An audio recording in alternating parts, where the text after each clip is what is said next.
Shalom, selamat pagi jemaat dikasih Tuhan. Kita kembali lagi berjumpa dalam Renungan Pagi. Mari pagi hari ini kembali saya mengajak kita semua untuk merenungkan firman Tuhan. Supaya dengan melalui firman Tuhan, hidup kita akan terus dibangun. Dan kita pun akan semakin bertumbuh, diteguhkan dan dikuatkan dalam iman dan pengharapan. Sebab firman Tuhan adalah kebenaran. Firman Tuhan menjadi sumber kekuatan kita. Firman Tuhan pedoman dan penolong bagi hidup kita. Bahkan firman Tuhan jugalah yang akan senantiasa menuntun kita dan menerangi setiap langkah hidup kita. Mari jemaat dikasih Tuhan, sebelum kita merenungkan firman Tuhan, saya mengajak kita semua untuk berdoa terlebih dahulu. Bapa di surga, kembali kami datang ke hadirat-Mu. Kami menaikkan segala puji syukur ya Tuhan, atas segala kebaikan-Mu di dalam hidup kami. Atas begitu besar kasih setia-Mu ya Tuhan, begitu besar rahmat dan anugerah-Mu.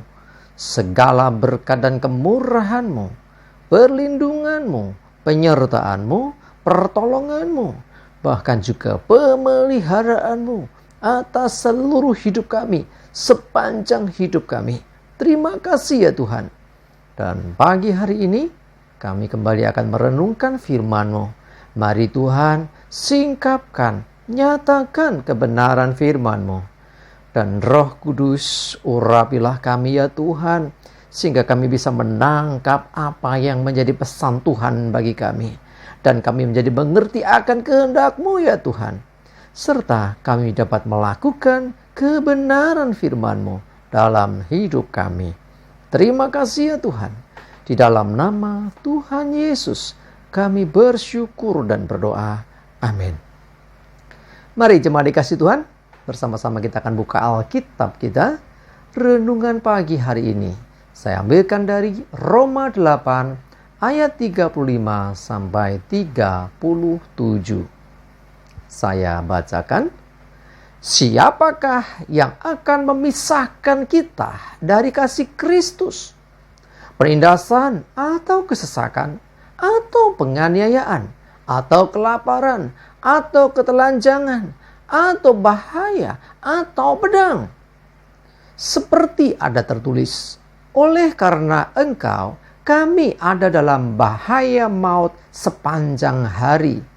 Kami telah dianggap sebagai domba-domba sembelihan. Tetapi dalam semuanya itu kita lebih daripada orang-orang yang menang oleh Dia yang telah mengasihi kita. Jemaat dikasih Tuhan, sering kita mendengar bahwa kita ini lebih daripada pemenang. Ya, siapa yang dapat memisahkan kita dari kasih Kristus? Ya, tidak ada. Itu tuh jawabannya. Ini pertanyaan yang jawabannya sudah sangat jelas. Ya, kita berani menjawab, tidak ada yang bisa memisahkan kita dari kasih Kristus. Sebab tanpa kasih Kristus kita binasa. Tanpa kasih Kristus kita tidak punya pengharapan. Tanpa kasih Kristus hukuman menanti hidup kita. Karena itu apapun semestinya tidak bisa memisahkan kita dari kasih Kristus. Entah karena penindasan, hidup tertindas, dalam kesesakan karena banyaknya pergumulan permasalahan, penganiayaan, ya mungkin perlakuan gak adil, bahkan dibully dan sebagainya. Kelaparan, bahkan untuk makan saja kita mungkin bisa mengalami kesulitan. Ketelanjangan, ya hidup dalam serba kekurangan, ya bahaya yang mengancam, pedang, wow, semua mengerikan. Apakah semua itu akan memisahkan kita dari kasih Kristus? Jawabannya kita mesti tegas katakan, tidak. Memang ikut Tuhan, ya, bukan berarti wah enak, ya. Dikatakan justru oleh karena kita ikut Tuhan, ya hidup kita seringkali ada dalam bahaya sepanjang hari. Dikatakan seperti ada tertulis itu ya. Kita ini hidup kita tidak selalu mulus. Bahkan seringkali mengalami banyak masalah, pergumulan dan beban hidup. Tetapi perhatikan, semua itu kalau diizinkan Tuhan terjadi, segala yang tidak enak, segala yang tidak baik itu, perhatikan, kita lebih daripada orang-orang yang menang.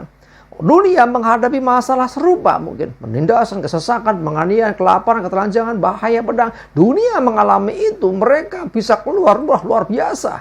Nah, kita bisa keluar dan kita lebih daripada mereka. Lebih daripada pemenang.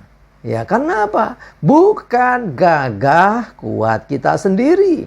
Kita sadari semua itu karena Tuhan melalui anugerahnya, kasih karunia, ya. Jadi sekali lagi kita lebih daripada orang-orang yang menang oleh Dia, Yesus Kristus yang telah mengasihi kita. Jadi kalau diizinkan ada kesesakan, kesusahan, kelaparan atau apapun, itu semua bisa kita lewati. Dan sekali lagi bukan dengan kekuatan kita, sehingga kita berani berkata lebih daripada pemenang. Seorang pemenang berjuang luar biasa dan kita lebih daripada mereka. Karena apa? Anugerah Tuhan. Mari jemaat dikasih Tuhan. Kalau engkau sedang ada masalah, jangan sampai engkau menjadi terpisah dari kasih karunia Allah. Kadang-kadang punya masalah nggak ibadah lagi. Kadang-kadang ada masalah nggak mau doa lagi. Kadang-kadang ada masalah nggak mau baca firman lagi. Kadang-kadang ada masalah nggak mau komsel lagi. Kadang-kadang ada masalah nggak Kristen-Kristenan podo wae. Cuma dikasih Tuhan, dengar baik. Semua yang diizinkan terjadi bagian dari proses hidup kita. Jangan pernah kita jauh dari kasih karunia Allah. Jangan sampai kita terpisahkan dari kasih Kristus. Karena sangat rugi. Ya, gara-gara masalah sepele. Ya, masalah yang diizinkan terjadi kan cuma masalah sesaat di dunia. Masa kita akan kehilangan sesuatu yang kekal di surga? Ingat, apa yang menjadi keputusan kita di dunia ini akan menjadi penentu nanti di surga atau di neraka. Karena itu mari jemaat dikasih Tuhan, pastikan kita tetap ada dalam kasih Kristus. Apapun masalah, apapun pergumulan, kesulitan hidup, janganlah itu memisahkan kita dari kasih Kristus. Sebab kita akan dibawanya Tuhan untuk mengalami kemenangan, bahkan lebih daripada pemenang. Oleh karena Dia yang mengasihi kita, Tuhan Yesus Kristus. Mari jemaat dikasih Tuhan, ayo saya mengingatkan, engkau yang sedang lemah, ayo bangkit. Engkau yang sakit, engkau yang putus asa, ayo miliki semangat baru. Ingatlah bahwa engkau akan dibawa Tuhan mengalami kemenangan. Jangan putus asa. Ingat, kita ada dalam kasih Kristus. Amin. Kita berdoa. Tuhan, terima kasih. Kami bersyukur untuk firman-Mu mengingatkan, mungkin menegur kami. Kami mau tetap ada dalam kasih-Mu Tuhan, apapun yang terjadi. Sekalipun mengalami kesusahan, kesesakan, penganiayaan, apapun juga Tuhan. Biarlah oleh anugerah kasih Kristus, kami bisa mengalami kemenangan. Bahkan lebih dari pemenang. Lebih dari pemenang. Kami mau tetap kuat dalam Engkau. Terima kasih Tuhan. Kami bersyukur. Kami serahkan hari ini hidup kami dalam tuntunan dan penyertaan Tuhan. Jauhkan celaka dan mara bahaya. Damai sejahtera dan berkat Tuhan menyertai kami semua. Dalam nama Tuhan Yesus kami bersyukur dan berdoa. Amin. Mari jemaat dikasih Tuhan, tetap ya semangat terus, maju terus dalam iman dan pengharapan. Selamat beraktivitas. Tuhan Yesus memberkati kita semua. Amin.